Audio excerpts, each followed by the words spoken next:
Section 1.4 is called Rounding and Estimation. Rounding and estimation is a skill that you use every day in your life. Let's say that you go into a store looking for a patio set, and you see that a patio chair costs $196, a patio table costs $409, and a patio bench costs $279. About how much will all three items cost?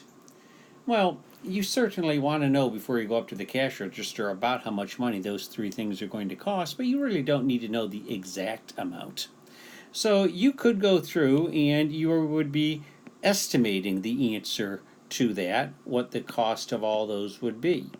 And depending upon how exact you want to be, you could round off those prices to different landmarks. Let's say that you wanted to round them all off to the nearest 100.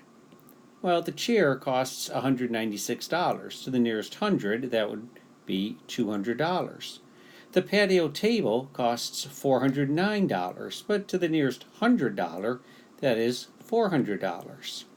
The patio bench costs $279, and to the nearest 100, that would be $300.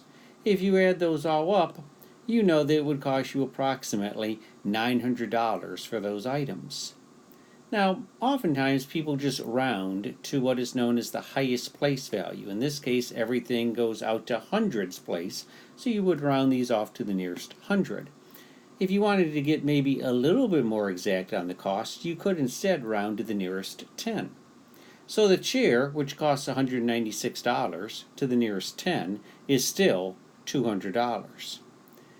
The patio table, which costs $409, to the nearest 10 is $410. The bench costs $279, and to the nearest 10 it is equal to $280. If I add up all those numbers, I get an estimated price of $890, which is a little bit closer to the actual price of those three different items. By the way, the actual price of all three of those items is $884. So as you can see, this is a little bit closer. In order to estimate answers to problems, you need to round numbers off to a particular place value. As I said, most of the time we round to the highest place value, but not always.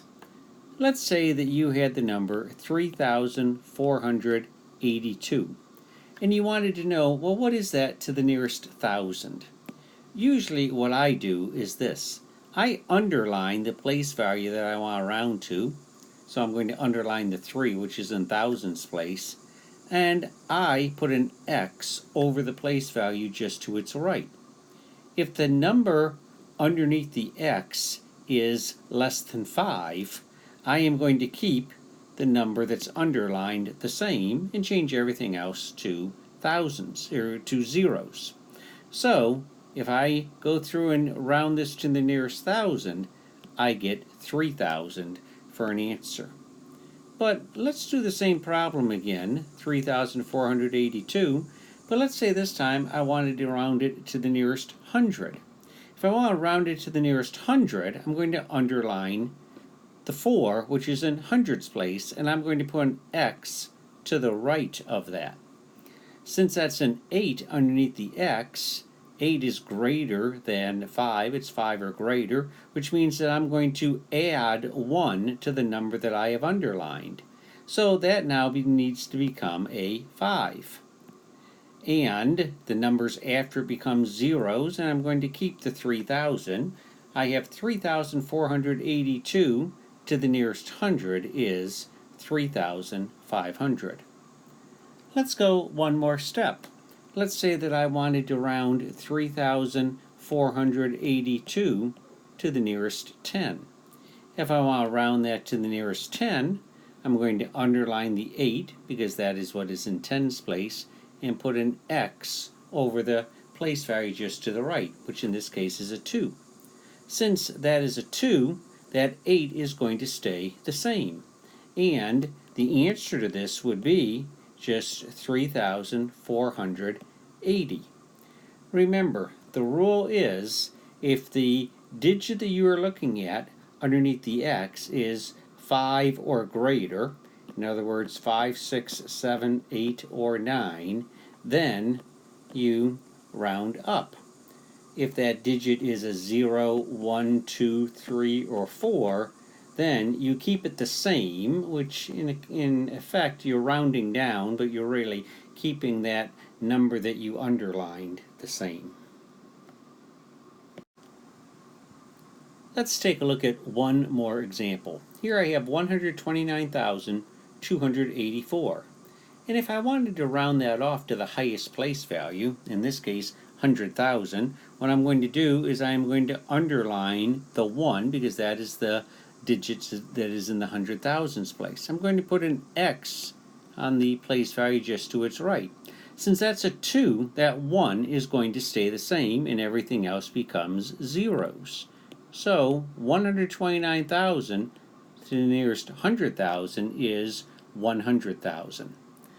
Let's take that same number and let's round off that number to the nearest 10,000. If I round it off to the nearest 10,000, I am going to go through and I'm going to underline the digit that's in the 10,000s place, in this case a 2. I'm going to put an X over the place value just to the right, which is a 9. Since that's a 9, it's greater than 5, that means that I need to add 1 to the 2. So I'm going to have 1, 3, and everything else becomes zeros. So to the nearest 10,000, 129,284 is 130,000. Let's do one more example with this number. Let's say I have that 129,284. I want to round it off to the nearest 100. Well, I need to underline the digit that is in hundreds place. That's a 2. And the digit just to the right is an 8. Since that's an 8, I need to increase the underlined digit by 1. So I am going to change that to 3. So my answer to this would be 129,300. Here's one that works exactly the same way, but might just seem a little bit more difficult. Let's say you had the number 996 and you wanted to round that number off to the nearest 100. Well, just like I have been doing, I'm going to underline the number that's in hundreds place, that's a 9, and put an X over the digit just to the right of it. Since the number under the X is a 9, that means I need to add 1 to the underlined digit. Well, when I add 1 to the underlined digit, 9 plus 1 gives me 10. So that's a 10, everything else becomes zeros. My answer is 1,000. 996 to the nearest 100 is 1,000. As I said at the beginning, there's not really a reason to just round numbers unless you want to estimate answers to problems. So let's say that you want to know the estimated answer to the sum of 92, 37, 85, and 64. If I want to know the estimated answer, all I'm going to do is I'm going to round all those numbers to the nearest 10, which is the highest place value of those numbers. So 92 would round off to 90, 37 would round off to 40, 85 would round off to 90, it's exactly halfway between 80 and 90, and 64 would round off to 60. If I added up all those numbers, 90, 40, 90, and 60, I would get an estimated answer of 280. By the way, the actual answer to this is 278. But it's much faster if I wanted to know about what the sum of those four numbers is, to just round them, and then I can quickly add them, possibly even in my head. Here's one more example. Let's say I had 6,120 subtract 480, and I want to know the estimated answer for that.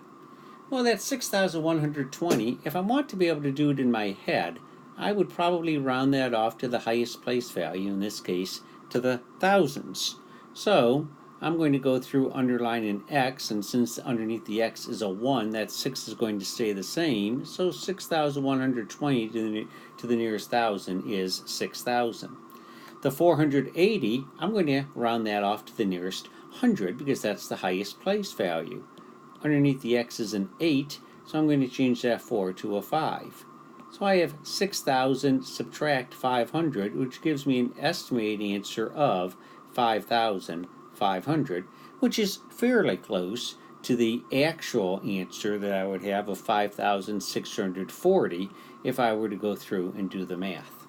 Remember, the real reason for estimating is so that you can do it in your head fairly quickly and know about what the answer is. If you have to write it down, though, then you might as well just figure out the actual answer. Estimation is something that is normally done in your head. Even though this section is a fairly quick section, it is super important that you feel comfortable rounding numbers and estimating answers, as you will do it all the way through all of your math courses. Please let me know if I can help you in any way.